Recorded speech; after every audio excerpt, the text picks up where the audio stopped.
Chapter number 7 circular motion. इसका जो भी एक्सरसाइज है उसका क्वेश्चन नंबर 26 से लेकर 30 तक इस वीडियो में हम सॉल्व करने जा रहे हैं। मैं हूं डॉक्टर विनोद और आप देख रहे हैं YouTube channel concepts of physics. तो शुरू करते हैं one by one. Question number 26, what is the radius of curvature of the parabola traced out by the projectile in the previous problem at a point where the particle velocity makes an angle theta by 2 with the horizontal। Okay तो इसका पहला जो भी problem था जो मैंने इसके पहले के वीडियो में ऑलरेडी कंसिडर किया है, तो वो प्रॉब्लम कुछ इस तरीके का था। तो यहाँ पे देखिए एक प्रोजेक्टाइल है यहाँ पे जिसको हम प्रोजेक्ट कर रहे हैं with the initial velocity u which makes an angle theta. Okay तो उसी को आप कंटिन्यू करके यहाँ पे हम देखते हैं। Now let us imagine that this is a one projectile जो हम यहाँ से उसको प्रोजेक्ट कर रहे हैं विथ इनिशियल वेलोसिटी कितना u इतना। ओके इनिशियल वेलोसिटी u, तो हॉरिजॉन्टल डायरेक्शन में उसकी वेलोसिटी का कंपोनेंट कितना बनेगा, it is equals to u cos theta, क्योंकि यहाँ पे ये एंगल थीटा है और वर्टिकल डायरेक्शन में उसकी वेलोसिटी कितना बनना चाहिए u sin थीटा, ये हम सब जानते हैं। अब जैसे जैसे ये प्रोजेक्टाइल ऊपर जा रहा है तो विथ रिस्पेक्ट टू हॉरिजॉन्टल उसका जो भी एंगल है वो कम कम होते जा रहा है और फाइनली यहाँ पे अगर अब प्रोजेक्टाइल आता है तो उसका जो भी एंगल होगा with respect to horizontal it become a zero. Okay तो हमें बात करना है उस पॉइंट की जहाँ पे उस प्रोजेक्टाइल ने एंगल कितना किया है थीटा बाई 2। सो इस हिसाब से अगर हम प्रोजेक्टाइल को इस पॉइंट पे कंसिडर करते हैं, ओके इस पॉइंट पे हम कंसिडर करेंगे तो इस वक्त उस प्रोजेक्टाइल की जो भी वेलोसिटी होगा उस वेलोसिटी टेंजेंशियल वेलोसिटी उसका डायरेक्शन कुछ इस तरीके का होना चाहिए। ओके और वो वेलोसिटी हम कंसिडर करेंगे यहाँ पे this is nothing but the v। Okay एक इंस्टेंट पे और हॉरिजॉन्टल के साथ उसने कितना एंगल किया है थीटा बाई 2 जो कि इसमें दिया है।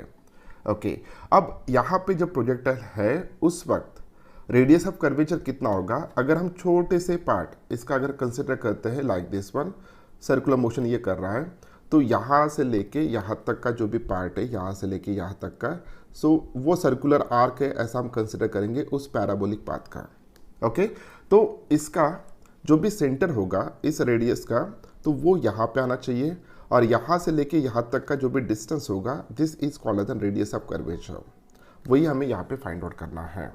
ओके अब उसके लिए देखिए प्रोजेक्टाइल जब यहाँ पे आएगा इस पॉइंट पे आएगा तो उस वक्त जो भी उसका मास है मास के कारण जो भी वेट एक्ट होगा gravitational force it is acting in this direction, this is nothing but the mg। Clear है। अब हॉरिजॉन्टल डायरेक्शन में अगर एक लाइन ड्रॉ करता हूँ लाइक दिस वन, तो अब ध्यान से देखिएगा यहाँ पे ये mg जो भी है ये डाउनवर्ड डायरेक्शन में एक्ट हो रहा है और ये रेडियस ऑफ कर्वेचर है, तो इन दोनों में एंगल कितना होना चाहिए, इन दोनों में उतना ही एंगल होगा जितना एंगल इन दोनों में है। इन दोनों में एंगल कितना है थीटा बाई 2 है, तो यहाँ पे भी एंगल कितना आना चाहिए थीटा बाई 2 आना चाहिए। अगर थीटा बाई 2 एंगल आ रहा है कैसे, ये लाइन इसको परपेंडिकुलर है और ये लाइन इसको परपेंडिकुलर है, इस हिसाब से this angle should be equal to theta by 2। So therefore इस mg का एक कंपोनेंट इधर बनेगा इस डायरेक्शन में, this is nothing but the mg cos theta. Okay इस डायरेक्शन में mg cos थीटा बन रहा है। अब यहाँ पे mg cos थीटा अगर बन रहा है और ये सर्कुलर पाथ, अगर ये कर्व इतना हम सर्कुलर पाथ कंसिडर कर रहे हैं तो डेफिनेटली उस प्रोजेक्टाइल के ऊपर एक फोर्स एक्ट होगा that is nothing but the centripetal force, क्योंकि उसका सर्कुलर मोशन हो रहा है। जब जब किसी चीज़ का सर्कुलर मोशन होता है तो उसके ऊपर एक सेंट्रीपिटल फोर्स एक्ट होता है। नाउ दिस सेंट्रीपिटल फोर्स जो भी एक्ट हो रहा है यहाँ पे, so this centripetal force should be equals to mv square by r, where r is the radius of curvature, v is a velocity and m is a mass. So this should be equals to, अब यहाँ पे देखिए centripetal force कौन provide कर रहा है, इस direction में कौन सा फोर्स एक्ट हो रहा है mg cos थीटा, तो हम यहाँ पे सिंपली mg cos थीटा को लिख लेते हैं cos थीटा।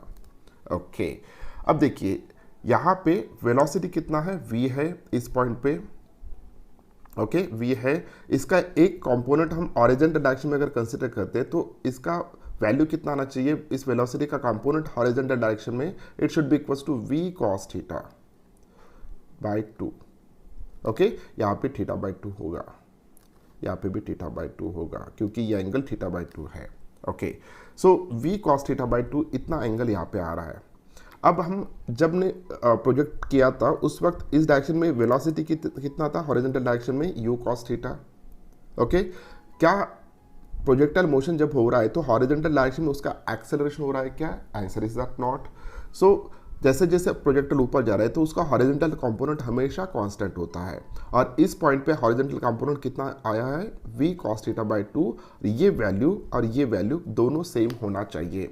तो उस हिसाब से अगर हम यहाँ पे कंसिडर करते हैं तो we can write here v cos theta horizontal component of velocity at this point, it should be equals to u cos theta. Okay, v cos theta by 2 is equal to u cos theta. क्योंकि v की value में पता नहीं है, हमने just velocity यहाँ पे consider किया था, लेकिन u इनिशियल वेलोसिटी में पता है, तो v को हम इनिशियल क्वांटिटी के टर्म में लिख लेते हैं। तो v is equals to u cos theta divided by cos theta by 2। हो गया आपका प्रॉब्लम सॉल्व। अब इस वेलोसिटी की वैल्यू यहाँ पे डाल देना है हमें। ओके, सो यहाँ पे क्या आएगा? सो m v स्क्वायर के जगह पे यहाँ पे u square cos square theta upon cos square theta by 2। So u square cos square theta upon cos square theta by 2, it is equals to mg cos theta by 2, mg cos theta by 2। Okay, तो एक cos theta by 2 यहाँ पे नहीं cancel होगा। Okay, ये cancel नहीं होगा, तो यहाँ पे क्या कैंसिल होगा? mm get cancel. ओके, हमें फाइंड आउट क्या करना था? हमें फाइंड आउट करना था r। सो यहाँ पे r रहेगा, ठीक है। सो r हमें फाइंड आउट करना है क्योंकि हमने m ये v स्क्वायर अपॉन r था, तो ये v स्क्वायर की वैल्यू है। सो r की वैल्यू कितना आना चाहिए? देखिए, so r should be equals to, so ये u square cos square theta as it is आएगा u square cos square theta upon, okay, r इधर आया तो g कॉस थीटा बाई 2 आएगा, cos square theta by 2 already है, तो यहाँ पे g into cos square cube theta by 2, ये आंसर आना चाहिए। So this is the radius of curvature at this point. Question number 27, a block of mass m moves on a horizontal circle against the wall of the cylindrical room of radius r. Okay, so let us imagine that this is a cylindrical room having radius r. The floor of the room on which the block moves is smooth. Okay, ये जो भी floor है नीचे का ये smooth है, इसके ऊपर हम एक ब्लॉक को रख देते हैं, यहाँ पे एक ब्लॉक को कंसिडर कर लेते हैं। Okay, this is that block which is kept on the surface. Okay, बहुत बढ़िया। चलो, बट यहाँ पे ये फ्लोर जो भी है ये स्मूथ है, but the friction coefficient between the wall and the block is mu. यानी ये जो भी वॉल है उस सिलेंड्रिकल रूम का, ये वॉल और इस ब्लॉक के बीच में फ्रिक्शन क्रिएट हो रहा है, और इसका जो भी फ्रिक्शन ऑफ कोएफिशिएंट है it is nothing but the mu. Okay, उसके बाद the block is given an initial speed v0। Okay, उसको इनिशियल स्पीड कितना है? v0 है। Okay, as a function of speed v right. अब जैसे जैसे टाइम बढ़ेगा तो वेलोसिटी चेंज होती जाएगी। ओके, इनिशियल स्पीड कितना था? v0 था, ये आपको याद रखना है। सबसे पहले क्या पूछा है देखते हैं। A, the normal force by the wall on the block. Okay, अब यहाँ पे इस ब्लॉक का सर्कुलर मोशन हो रहा है। ओके, सिर्फ ब्लॉक का सर्कुलर मोशन हो रहा है, लेकिन इसका अगर सर्कुलर मोशन हो रहा है तो ये जो भी वॉल है, this wall exert a force on this one. Okay, और वो जो फोर्स होगा that is nothing but the normal force, क्योंकि ये जो भी ब्लॉक है इसको रेस्ट्रिक्शन है, जब ये मूव कर रहा है तो रेस्ट्रिक्शन है, और इसका जो भी पाथ बनेगा that is nothing but the circular path. अगर इस ब्लॉक का जब भी मोशन हो रहा है तो इसका सर्कुलर पाथ बन रहा है, तो सर्कुलर अगर पाथ बन रहा है तो डेफिनेटली यहाँ पे एक फोर्स एक्ट होगा, that force is nothing but the centrifugal force and it is always directed along the radius. Okay, along the radius, इस डायरेक्शन में सेंट्रीफ्यूगल फोर्स एक्ट होते रहेगा। अब सोचने वाली बात यह है कि इस ब्लॉक के ऊपर जो भी सेंट्रीपिटल फोर्स एक्ट हो रहा है वो कौन प्रोवाइड कर रहा है, तो ऑब्वियसली है ये वॉल उसके ऊपर सेंट्रीपिटल फोर्स क्रिएट करेगा इन टर्म्स ऑफ नॉर्मल। आ गया समझ में? तो यहाँ पे सबसे पहला क्वेश्चन का जो भी आंसर है, the normal force by the wall on the block, तो ये क्या होगा, द नॉर्मल फोर्स जो भी है, ए का आंसर हम यहाँ पे लिख लेते हैं। तो नॉर्मल फोर्स जो भी है it is nothing but the m we square by r. So this is nothing but the centripetal force which is acting along the radius towards the center. So normal is equals to mv square by r. ये answer हमें मिल गया। What is m? It's a mass. What is r? It's a radius of curvature of that circular path which is making that block. v is nothing but its velocity at that time. So a इसका answer हमें मिल गया। अब b देखते हैं। The friction force by the wall. Okay अब यहाँ पे हमें फ्रिक्शन फोर्स फाइंड आउट करना है। अब देखिए इस ब्लॉक को जब हमने वेलोसिटी दिया था तो ये सर्कुलर पाथ बना रहा है, लेकिन जिसका सर्कुलर पाथ ही जब बना रहा है तो हर वक्त हर इंस्टेंट पे एक टेंजेंशियल डायरेक्शन में ओके एक फोर्स एक्ट हो रहा है। So that is nothing but the friction force. ये ब्लॉक आगे जाना चाहता है क्योंकि उसको हमने इनिशियल वेलोसिटी दिया है, लेकिन ये जो भी सरफेस है इसको उसके ऊपर फ्रिक्शन फोर्स क्रिएट कर रहा है बैकवर्ड डायरेक्शन में। समझ में आ गया? तो मैं रिपीट करता हूँ, बहुत इंपॉर्टेंट है। जब इस ब्लॉक को हमने कुछ वेलोसिटी दिया और वो ब्लॉक मूव हो रहा है सर्कुलर पाथ में, तो वॉल तो स्टेबल है, तो उस वक्त जैसे जैसे वो ब्लॉक आगे मूव कर रहा है तो due to the friction there exert one another type of force, that is the friction force. वो फ्रिक्शन फोर्स का डायरेक्शन कौन सा होगा? Tangentially backward direction. Tangentially backward direction में फ्रिक्शन फोर्स वहाँ पे क्रिएट हो रहा है। अब जो भी फ्रिक्शन फोर्स क्रिएट होगा okay, so that friction force, second इसका आंसर अगर हम देखते हैं, सेकंड इसका आंसर बी का आंसर, तो जो भी फ्रिक्शन फोर्स वहाँ पे क्रिएट हो रहा है friction force, this is equals to mu into n. Okay, तो म्यू इनटू एन ये फ्रिक्शन फोर्स है। तो एन की वैल्यू हमें ऑलरेडी पता है कि नॉर्मल फोर्स कितना एग्जर्ट हो रहा है, m we square by r. So this can be written as it is equals to mu into m we square by r. So this is the friction force. और ये कौन से direction में act हो रहा है? Tangentially backward direction. Okay, tangentially backward direction. So second इसका answer हमें मिल गया। Third, the tangential acceleration of the block. अब फोर्स की वैल्यू पता है तो हमें एक्सेलरेशन भी मिलेगा। ये जो भी फोर्स था ये टेंजेंशियली बैकवर्ड डायरेक्शन में एक्ट हो रहा था।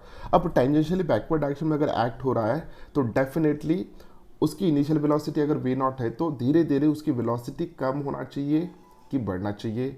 देखिए ब्लॉक आगे मूव कर रहा है, फ्रिक्शन फोर्स पीछे लग रहा है, तो डेफिनेटली यहाँ पे इसका जो भी वेलोसिटी है धीरे धीरे कम होगा, मीन्स उसका डी एक्सेलरेशन होगा।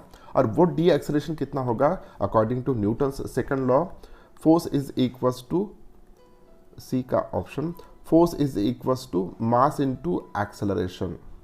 ओके, तो फोर्स की वैल्यू में पता है, फ्रिक्शन फोर्स वहाँ पे एक्ट हो रहा है, वो वैल्यू कितना है? It is nothing but the mu m we square by r. So friction force की वैल्यू है mu m we square by r. So this is equals to m into a. So m M get cancel, तो यहाँ पे acceleration की जो भी value आएगा final answer, the acceleration is equals to, it is equals to mu v square by r. Okay, लेकिन ये जो भी एक्सेलरेशन है एक्चुअली ये डी एक्सेलरेशन है, सो इसलिए हम यहाँ पे माइनस लगा देंगे, it's a d acceleration. So this is a answer mu v square by r. Last d, integrate the tangential acceleration that is d v by d t which is given v into d v by d x.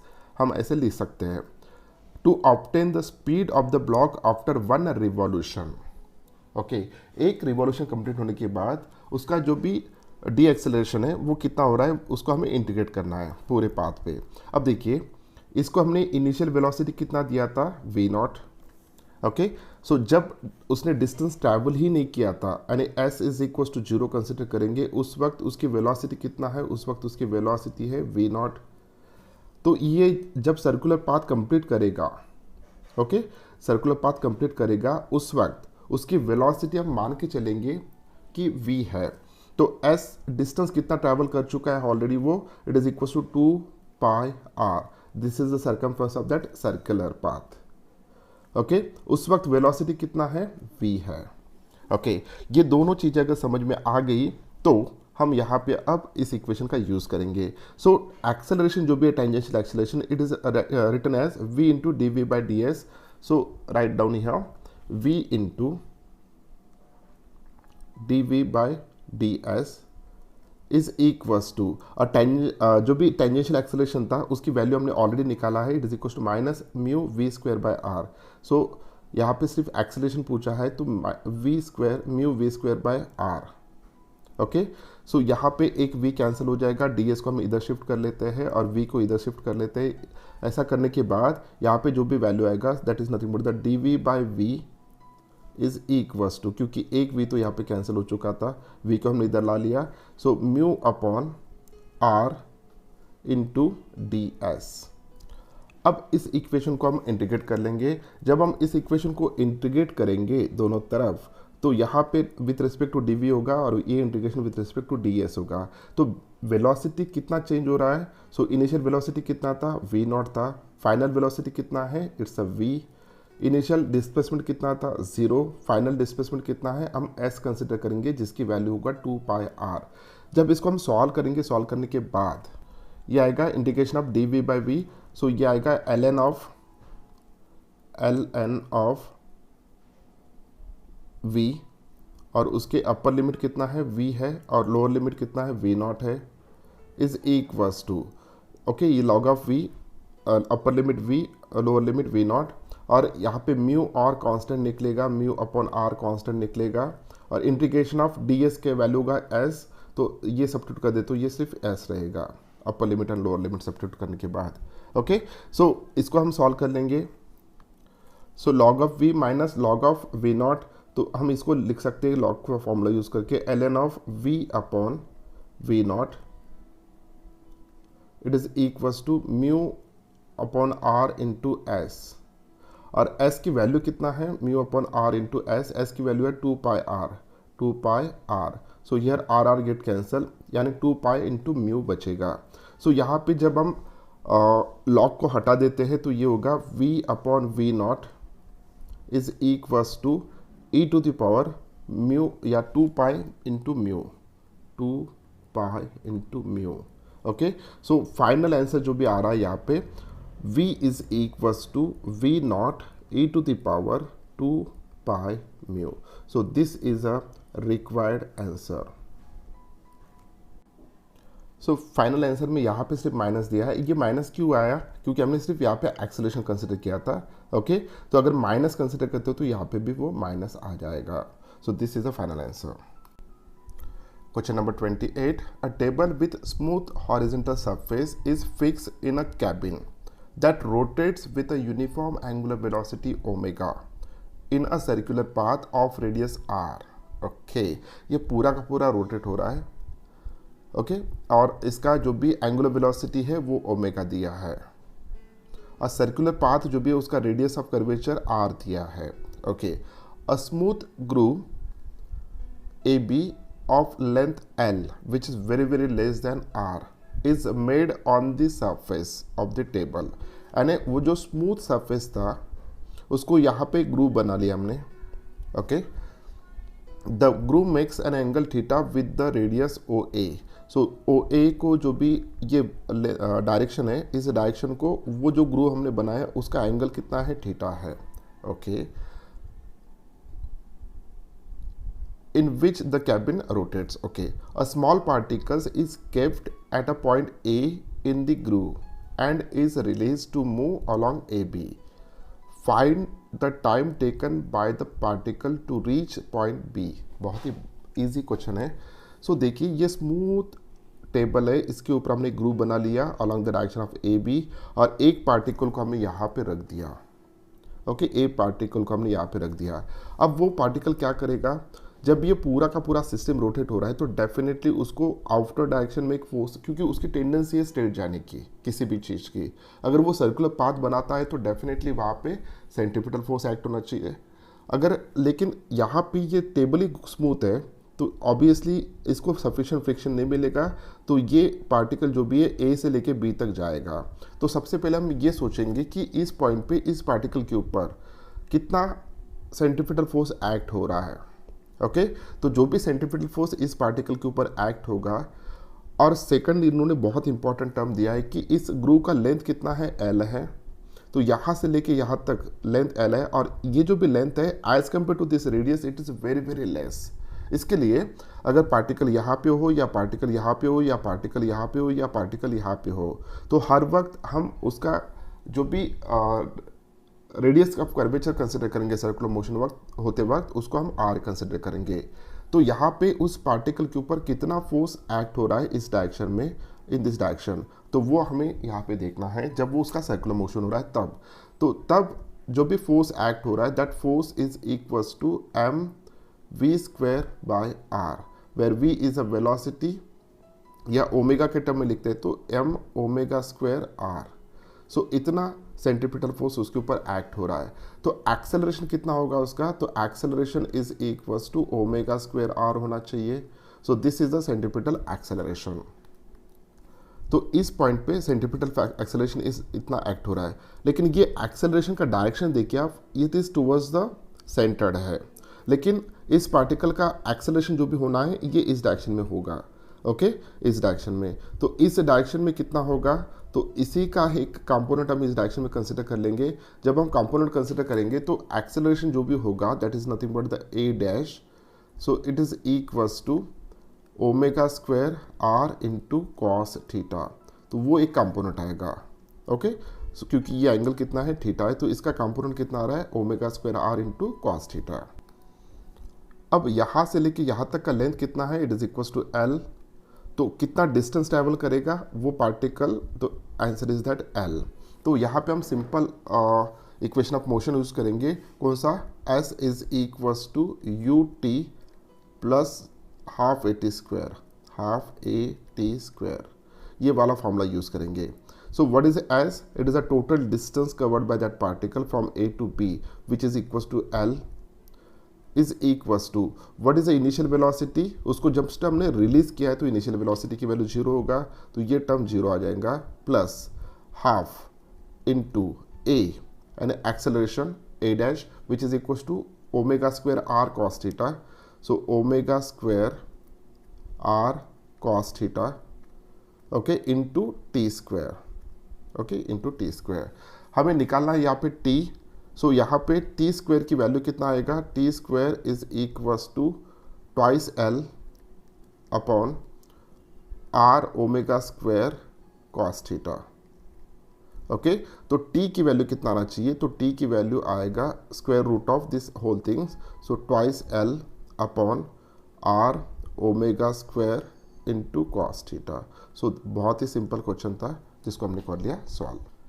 Question number 29, a car moving at a speed of 36 km per hour in taking a turn on a circular road of radius 50 meter। Okay, so यहाँ पे दो चीज़ें दी है already. So first one is उसकी speed दिया है उस car का मोशन का, वो कितना है 36 किलोमीटर पर आवर। अगर इसको हम मीटर पर सेकंड में कन्वर्ट करते हैं तो वेलोसिटी की वैल्यू होगा 10। So velocity is equals to 10 metre पर सेकंड। ओके, उसके बाद यहाँ पे रेडियस ऑफ कर्वेचर दिया है उस रोड का जिसकी वैल्यू दिया है 50 मीटर। सो रेडियस की वैल्यू है 50 मीटर। ओके, उसके बाद small wooden plate is kept on a seat with its plane perpendicular to the radius of the road. Okay, so जो भी प्लेट यहाँ पे यूज कर रहे हैं वो, ओके, वुडन प्लेट, वो कैसा है, ये वर्टिकल डायरेक्शन में इसको ऊपर के डायरेक्शन में रखा है, यानी उस रोड के सरफेस को वो परपेंडिकुलर होना चाहिए, इसको थोड़ा याद रखिए। ओके, उसके बाद यहाँ पे small block of mass 100 gram is kept on this seat which rest against the plate. Okay, so यहाँ पे आपको दिख रहा है कि ये प्लेट है, ओके, और इस प्लेट को जस्ट टच करके एक ब्लॉक रखा है और उस ब्लॉक का मास कितना दिया है 100 ग्राम। सो यहाँ पे मास की वैल्यू होगा which is equals to 0.1 kg। 100 gram है तो 0.1 kg उसका मास दिया है। ओके, ये सभी चीज़ें दिए हैं। उसके बाद the friction coefficient between the block and the plate is mu which is equals to 0.58 and mu की वैल्यू भी दिया है which is equals to 0.58। Okay, ये किस किस के बीच में है? प्लेट और ब्लॉक के बीच में है। दो सब क्वेश्चंस पूछे हैं। Find the normal contact force exerted by the plate on the block. बहुत ही सिंपल है ये। ओके, तो पहले इसको सॉल्व कर लेते हैं। Find the normal contact force exerted by the plate on the block. अब इस सिचुएशन को थोड़ा यहाँ पे हम ड्रॉ कर लेंगे और वो कुछ इस तरीके का होगा।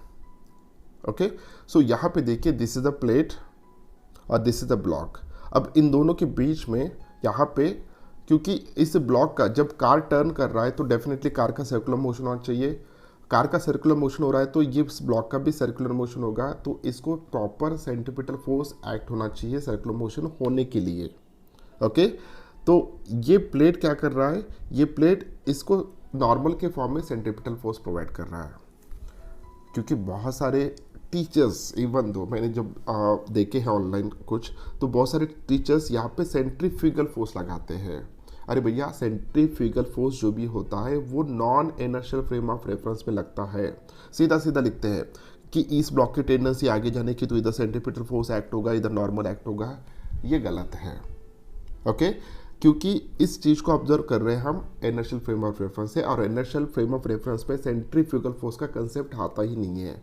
एक्चुअली यहाँ पे सेंट्रीपिटल, इसका सर्कुलर मोशन अगर हो रहा है तो एक सेंट्रीपिटल फोर्स की ज़रूरत होती है, और वो सेंट्रीपिटल फोर्स कोई ना कोई प्रोवाइड कर देता है। जैसे इस केस में ये जो भी प्लेट है इसके ऊपर सेंट्रीपिटल फोर्स एग्जर्ट कर रहा है, okay, in the form of normal. तो यहाँ पे नॉर्मल फोर्स कैसे एक्ट होता है? देखिए, इस डायरेक्शन में एक्चुअली ये सरफेस एक फोर्स क्रिएट कर रहा है, नॉर्मल फोर्स, और यही सेंट्रीपिटल फोर्स का काम कर रहा है, और इसी के कारण वो सर्कुलर पाथ कर पा रहा है ये ब्लॉक। ओके, तो यहाँ पे हम लिख सकते हैं कि normal force is equals to centripetal force which is nothing but the m omega square r। So values फटाफट डाल देते हैं। तो n is equals to, m की वैल्यू कितना है? तो इसको हमें थोड़ा चेंज करना पड़ेगा यहाँ पे, क्योंकि ओमेगा नहीं दिया है, v के टर्म में दिया है, तो m v square by r। Okay, m की वैल्यू है 0.1, ओमेगा की वैल्यू कितना है?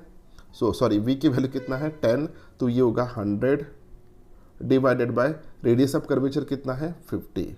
सो 1 एक 0 यहाँ पे कैंसिल हो जाएगा, ये होगा जब इसको सॉल्व करेंगे, पूरा सॉल्व करने के बाद ये जो भी वैल्यू आएगा, this is equals to 0.2 newton. Okay, इतना नॉर्मल फोर्स यहाँ पे क्रिएट कर रहा है वो प्लेट उस ब्लॉक के ऊपर। किस डायरेक्शन में क्रिएट कर रहा है? वो towards the centre, okay, along the radius of that circular path. इसमें अब सेकंड क्वेश्चन है, the plate is slowly turn so that the angle between the normal to the plate and the radius of the road slowly increases. Find the angle at which the block will start sliding on the plate. बहुत ही बढ़िया। तो इसके लिए हम क्या करते हैं, एक नया पेज यहाँ पे कंसिडर करेंगे और उसी सिचुएशन को हम यहाँ पे देखेंगे। देखिए, पहले वर्टिकल डायरेक्शन में था ये, और ये ब्लॉक ऐसा था। अब इसको हमें रोटेट करना है। ओके, इसको रोटेट करना है सो दैट ये with respect to radius of curvature कुछ एंगल इसको हमने रोटेट किया। रेडियस ऑफ कर्वेचर का डायरेक्शन क्या था? वो डायरेक्शन था कुछ इस तरीके से, डायरेक्शन था पहले हॉरिजॉन्टल डायरेक्शन में। ओके, अब इसको हमने रोटेट कर लिया। तो यहाँ पे नॉर्मल ने भी जो भी एंगल किया है, that angle is like this one. Normal क्योंकि परपेंडिकुलर होता है सरफेस को, तो नॉर्मल ने यहाँ पे कितना एंगल किया है? नॉर्मल ने यहाँ पे एंगल किया है which is equals to theta. Okay, so ये रेडियस वाला डायरेक्शन है और ये नॉर्मल। अब अलॉन्ग दिस डायरेक्शन कितना सेंट्रीपिटल फोर्स एक्ट हो रहा था? Along this direction centripetal force जो भी एक्ट हो रहा था, this is equals to m v square by r। इस डायरेक्शन में इतना फोर्स एक्ट हो रहा था। अब इसका कंपोनेंट एक इस डायरेक्शन में बनेगा और इसका ही कंपोनेंट एक डाउनवर्ड डायरेक्शन में बनेगा। ओके, डाउनवर्ड डायरेक्शन में इसका कंपोनेंट बनेगा। अब डाउनवर्ड डायरेक्शन में जो भी कंपोनेंट बनेगा वो होगा साइन वाला फार्मूला। ओके, और इस साइड को जो भी कंपोनेंट बनेगा m v square by r into cos theta इस डायरेक्शन में, और इस डायरेक्शन में कितना बनेगा? m v square by r into sine theta. Okay, अब देखिए ये जो भी सेंट्रीफ्यूगल फोर्स है इसका एक कंपोनेंट हम इधर इमेजिन करेंगे इस डायरेक्शन में। अगर इस साइड डायरेक्शन में इमेजिन कर रहे हैं तो इस डायरेक्शन में एक फोर्स एक्ट हो रहा है, इसकी टेंडेंसी नीचे आने की, लेकिन ये जो भी है ये फ्रिक्शन प्रूफ प्रोवाइड करेगा क्योंकि ब्लॉक की टेंडेंसी होगा ऊपर जाने की, तो यहाँ पे फ्रिक्शन फोर्स जो भी क्रिएट होगा it is acting in a downward direction. Okay, so यहाँ पे हम दो इक्वेशंस लिख सकते हैं। First one, normal is equals to, इसका ही कंपोनेंट इस डायरेक्शन में, that is nothing but the m we square by r into cos theta. Okay, और इस डायरेक्शन में फ्रिक्शन फोर्स एक्ट हो रहा है, तो जो भी फ्रिक्शन फोर्स एक्ट हो रहा है that is nothing but the mu into N which is equals to इसका ही कंपोनेंट वो प्रोवाइड करेगा M we square by R को sine theta. So M we square by R into sine theta. अब ये दोनों फोर्सेस मिल के centripetal force यहाँ पे प्रोवाइड कर रहे हैं। ओके, अब ये इसमें साइन आ गया, इसमें कॉस आ गया, हम क्या करेंगे, इसको इक्वेशन नंबर 1 कंसिडर करेंगे, इसको इक्वेशन नंबर 2 कंसिडर करेंगे। So divide equation number 2 by equation number 1 हम जब करेंगे तो यहाँ पे M we square by R cancel होगा, एन एन गेट कैंसिल होगा, तो यहाँ पे sine theta upon cos theta it is equals to mu होगा, means tan theta it is equals to mu होगा। Okay, so mu is equals to, sorry, theta is equals to tan inverse of mu, so this is equals to tan inverse 0.58 क्योंकि mu की value 0.58 दे रखा है। Okay, जब हम solve करेंगे तो theta की वैल्यू लगभग अप्रोक्सीमेटली 30 डिग्री आएगा। So this is the answer. Question number 30 इस वीडियो का और इस चैप्टर का आखिरी question. A table with smooth horizontal surface is placed in a cabin which moves in a circle of large radius are. Okay, radius बहुत ज़्यादा है उस सर्कुलर पाथ का। A smooth pulley of mass of small radius is fastened to the table. Okay, so ये एक table है और इसमें एक स्मूथ पुली है। यहाँ पे two masses m and twice m place on the table are connected through a string going over the pulley. Okay, so इसका मास हम m कंसिडर करेंगे, इसका मास हम m2 कंसिडर करेंगे। इन दोनों को एक स्ट्रिंग द्वारा कनेक्टेड है through pulley. Initially the mass are held by a person with a string along the outward radius and then system is released from the rest. Okay, so यहाँ पे बहुत ही इंपॉर्टेंट चीज़ दिया है with respect to cabin. Okay, so हमें यहाँ पे खड़े होके इस पूरे सिस्टम को देखना है। तो जब ये पूरा कैबिन रोटेट हो रहा है, सर्कुलर मोशन कर रहा है और उस कैबिन में आप है, तो आपका फ्रेम ऑफ रेफरेंस कौन सा होगा, it is a non inertial frame of reference. अब जब non inertial frame of reference आता है तब सेंट्रीफ्यूगल फोर्स एक्ट होता है। Okay, so find the magnitude of initial acceleration of the masses as seen from the cabin and the tension in the string. So यहाँ पे आप cabin में खड़े हो, okay, you are in a non inertial frame of reference. Okay, तो अब पूरे cabin के ऊपर इस डायरेक्शन में कितना सेंट्रीपिटल फोर्स एक्ट हो रहा होगा, सो m ओमेगा स्क्वायर r, इतना सेंट्रीपिटल फोर्स एक्ट हो रहा है।